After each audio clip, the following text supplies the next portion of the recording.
ہمیں کیا کیا درس ملتا ہے اور کن کن چیزوں پہ ہم خواتین کو عمل کرنا چاہیے؟ جہاں پہ آپ بات کر رہے ہیں نا کہ اگر دوران غسل خاتون کو کہا جائے کہ سر پہ دوپٹہ رکھو تو یہ ایک حرج ہے، اور شریعت نے حرج کو دور کیا ہے۔ حرج جو ہے نا یہ شرعاً مدفوع ہوتا ہے، یعنی جہاں پہ حرج واقع ہو رہا ہو شریعت نے وہاں پر گنجائش نکالی ہے۔ اگر کسی خاتون کے سر پر یہ دوپٹہ لینا بڑی اچھی بات ہے، یقیناً جب وضو کی حالت ہو، جب آپ وضو کر رہی ہوں تو سر پہ دوپٹہ ہونا چاہیے اور پردے کے ساتھ ہی اس مسح کو کرنا چاہیے۔ لیکن اگر بہرحال کسی نے بامر مجبوری ایسی جگہ تھی کہ جہاں پر وضو کرنے کے لیے پردے کی حالت تھی، وہاں پہ اگر سر سے دوپٹہ اتر گیا تو شریف طور پر اس کی گنجائش ہے، لیکن بہتر جو ہے نا وہی جو ڈاکٹر صاحبہ نے ابھی پروفیسر صاحبہ نے ابھی یہاں پر جو بیان کیا، اسی کو ملحوظ خاطر رکھنا چاہیے۔ حضور نبی کریم صلی اللہ علیہ وآلہ وسلم کی شریعت سے جو ہمیں سبق ملتا ہے نا، ایک تو حضور غوث پاک کی شان تو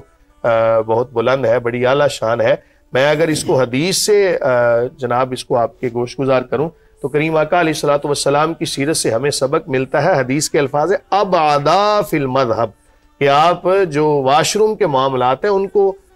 تعلیم امت کے لیے فرمایا کہ ان کو دور لے جاؤ۔ تو ہر وہ چیز جس کا تعلق اگر میں عام زبان میں بولوں کچرے کے ساتھ ہو، گندگی کے ساتھ ہو، اس کو شہروں سے دیہات سے دور لے کے جانا چاہیے۔ اب اسی سے ہمیں اس حدیث سے سبق ملتا ہے کہ جو فیکٹریاں ہیں، کارخانے ہیں،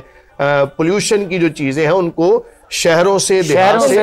دور لے کے جانا، رہائشی علاقے ہیں ان سے ذرا دور جانا چاہیے، ان سے ذرا دور جانا چاہیے۔ پروفیسر نورید، فاطمہ صاحبہ میں آپ سے پوچھنا چاہوں گی، حضرت فاطمہ رضی اللہ عنہا کا کیا کردار رہا حضور پاک صلی اللہ علیہ وآلہ وسلم کی زندگی میں؟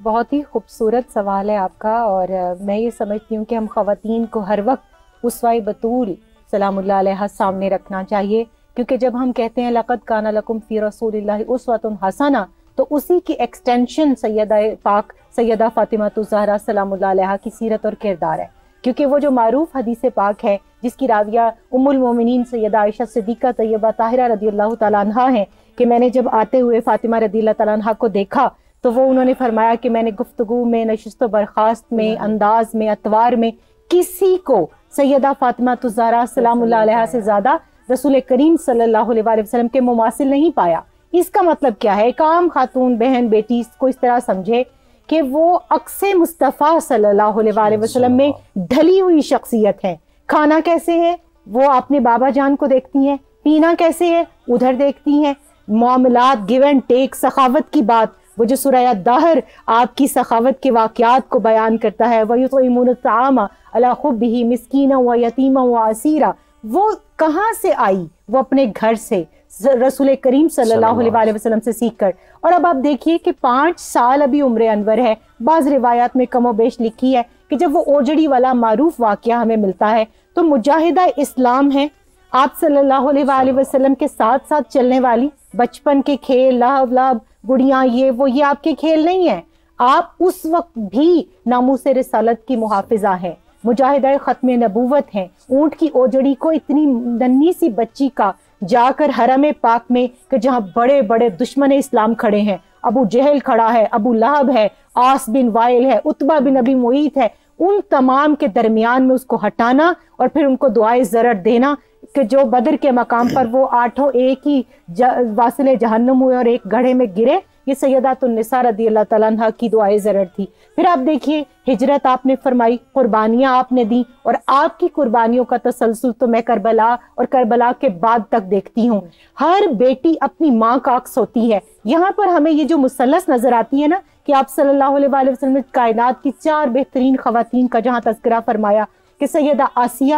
جو سلام اللہ علیہ جو فرعون کی زوجہ ہیں، سیدہ مریم سلام اللہ علیہ عیسیٰ علیہ السلام کی والدہ، پھر سیدہ خدیجۃ الکبریٰ سلام اللہ علیہ خاتون اول ہیں، مسلمہ اول ہیں، محسنہ اسلام ہیں، جن کے مال نے اسلام کی بنیاد سازی کی، وہ آپ کی والدہ ہیں۔ آپ نے ان کی قربانی کو، ان کے ایثار کو، ان کی وفا کو اور ان کی اسلام سے دوستی کو کربلا کے میدان تک پہنچا کر، اور انہی کی شہزادی سیدہ زینب سلام اللہ علیہ نے اس کو پھر بام عروج تک پہنچا دیا۔ پھر آپ کی سخاوت کا تسلسل کیا ہے، قربانیوں کا، شجاعت کا، کہ ائمہ اہل بیت اطہار جو آپ کی ذریت ہیں، آپ دیکھیے تمام کے تمام، کسی کی زہر خوانی کے ساتھ شہادت ہوتی ہے اور کسی کی تلوار، تیر، نیزے اور ان آلات کے ساتھ شہادت ہوتی ہے۔ تمام نے شہادت اختیار فرمائی. تو میں سمجھتی ہوں لوگوں کی سخاوت چند ٹکوں کی ہوتی ہے, کچھ مال کی ہوتی ہے, کچھ کپڑے دے دیتے ہیں, مگر یہاں کیا ہے کہ قرآن کہتا ہے لن تنالوا البر حتی تنفقوا مما تحبون.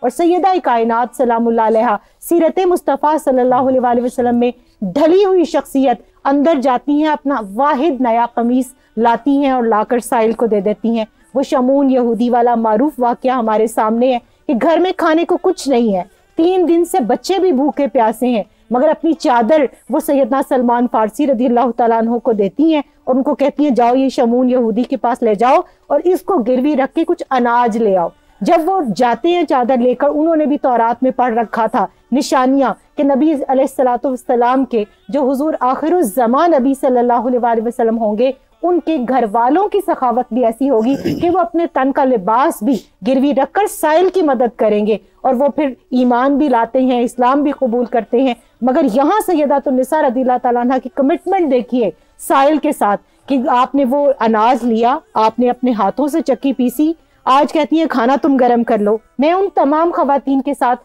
ہمدردی کے ساتھ, دکھ درد کے ساتھ, جو یہ کہتی ہیں نا پدر شاہی کا نظام ہم نہیں مانتے, آپ کا ایک لقب ہے ام ابیہا,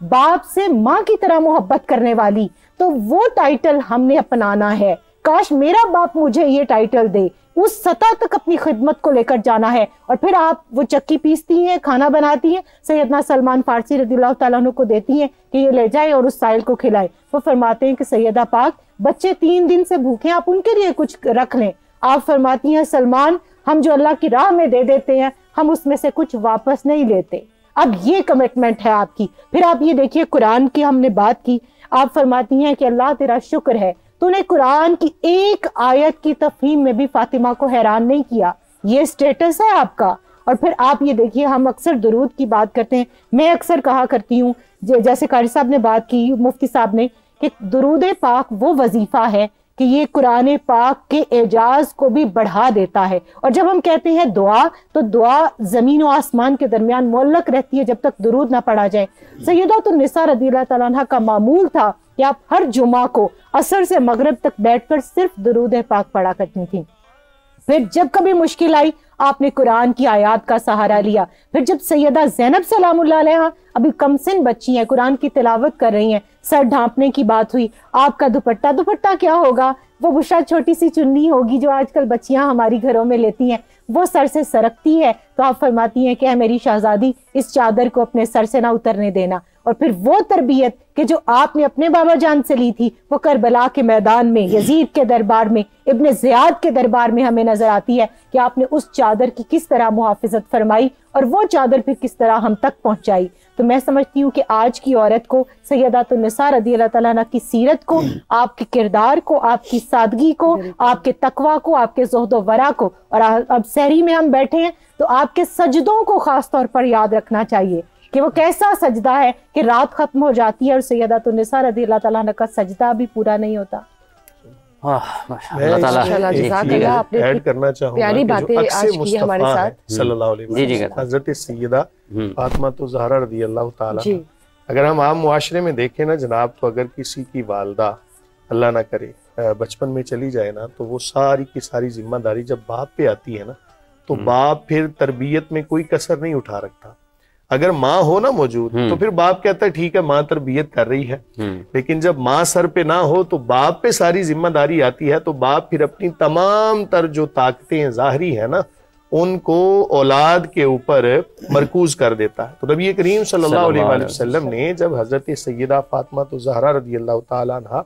ان کی تربیت کی اور خود تربیت کی, اسی وجہ سے وہ نبی کریم صلی اللہ علیہ وآلہ وسلم کا عکس نظر آتی. دیکھیں نا جن کی تربیت کریم آقا علیہ السلام کی مبارک گود کے اندر ہو رہی ہے, جو حبیب خدا ہے, محبوب کبریا ہے, تو جب وہ تربیت فرمائیں گے تو کیسی تربیت ہوگی.